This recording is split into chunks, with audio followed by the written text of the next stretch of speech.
नमस्कार.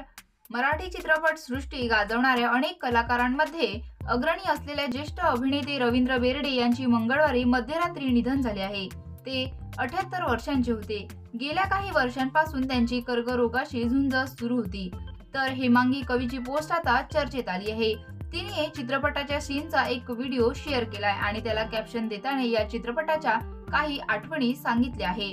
ती म्हणते की रवींद्र दादा बेर्डे गेल्याची बातमी कळाली आणि मी थेट कोल्हापुरात पोहोचले. 2008 साली दुडगुस चित्रपटाचं चित्रीकरण कोल्हापुरात केलं होतं.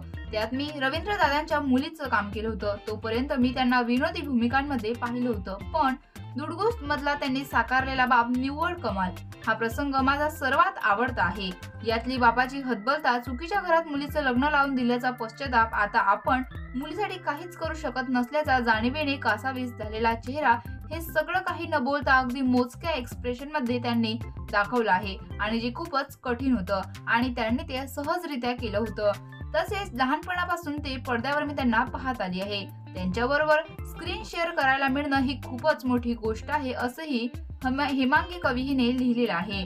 तर मित्रांनो, दरम्यान हेमांगीच्या ह्या पोस्टवर अभिनेत्री स्पृहा जोशीने सुद्धा कमेंट केली आहे. ती म्हणते, तुझ्या आतापर्यंतच्या कामातील सर्वोत्तम काम रवींद्र काकांबरोबर काम केल्याचा आशीर्वाद तुला मिळाला आहे, अशी प्रतिक्रिया स्पृहा जोशीने दिली आहे.